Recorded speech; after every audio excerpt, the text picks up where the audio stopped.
مسیح میں آپ سب کی سلامتی ہو۔ میں ہوں آپ کا بھائی روہیل جانسن اور آپ دیکھ رہے ہیں Rohail Johnson official YouTube channel. دوستو، آج کی ویڈیو آپ کے لیے باعث برکت ہونے جا رہی ہے اور یقیناً میرا ایمان ہے کہ آج کی ویڈیو سے آپ برکت پانے جا رہے ہیں۔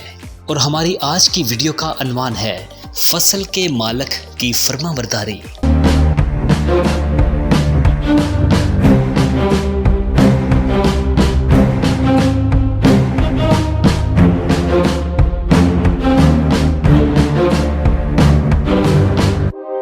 آج میں آپ کے ساتھ ایک سچا واقعہ بیان کرنے جا رہا ہوں جو کہ آپ کے لیے باعث برکت ثابت ہوگا۔ تو دوستو، اس کہانی کو غور سے سنیے گا۔ شکاگو میں ایک پادری تھا جسے آدھی رات کو نیند سے جگایا گیا۔ اس نے روح القدس کو یہ کہتے سنا کہ وہ شکاگو ٹرین اسٹیشن پر جا کر انجیل سنائے۔ اس نے سوچا کہ یہ احمقانہ سی بات ہے، خدا مجھے ایسا کرنے کو کیوں کہے گا؟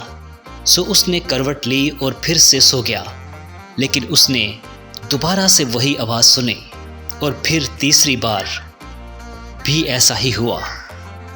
بالآخر اس نے ہتھیار ڈال دیے اور ٹرین اسٹیشن کی طرف روانہ ہو گیا۔ جب وہ پہنچا تو وہاں کوئی بھی نہیں تھا، لیکن وہ فرمانبردار تھا اور اس نے انجیل کا ایک بنیادی پیغام سنایا، حتیٰ کہ توبہ کی دعوت بھی دی۔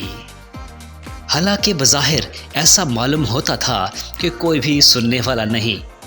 اس کے بعد وہ اپنے گھر کو لوٹ گیا۔ برسوں بعد وہی پادری بلی سنڈے کی عبادت میں گیا، جہاں اس عظیم مبشر نے اپنی گواہی دی کہ اس نے کیسے نجات پائی۔ اس نے بتایا، میں شکاگو کے ٹرین اسٹیشن پر تھا اور وہاں ایک آدمی انجیل کی منادی کر رہا تھا۔ اگرچہ میں اسے دیکھ نہیں سکتا تھا اور نہ ہی یہ جانتا تھا کہ آواز کہاں سے آ رہی ہے، لیکن اس کی فرمانبرداری کے نتیجے میں میری ملاقات یسوع سے ہو گئی اور میں نجات پا گیا۔ بلی سنڈے امریکہ کے چند طاقتور ترین مبشروں میں سے ایک تھا اور اس نے 1896 سے لے کر 1935 تک تقریباً 20,000 پیغامات سنائے۔ اس کے کروسڈز کی ہر عبادت میں لوگوں کی تعداد 17,000 سے 20,000 تک ہوتی تھی۔ میرا ایمان ہے دوستو کہ آج کے سنائے گئے سچائی پر مبنی واقعہ سے آپ کو برکت ملی ہوگی۔ یقیناً ہمارا خدا سچا خدا ہے اور اس کا کلام بند اور گودے میں سے ہو کر گزر جاتا ہے۔ اگر آپ کو یہ ویڈیو پسند آئی تو اس ویڈیو کو لائک ضرور کیجیے گا۔ اگر آپ چاہتے ہیں کہ اس واقعہ کو دوسرے لوگوں تک پہنچایا جائے تاکہ دوسرے لوگ بھی برکت حاصل کریں تو اس ویڈیو کو شیئر ضرور کیجیے گا، اور آپ کے کمنٹس ہمارے لیے گراں قدر ہیں۔ خداوند آپ سب کو بہت برکت دے۔ آمین۔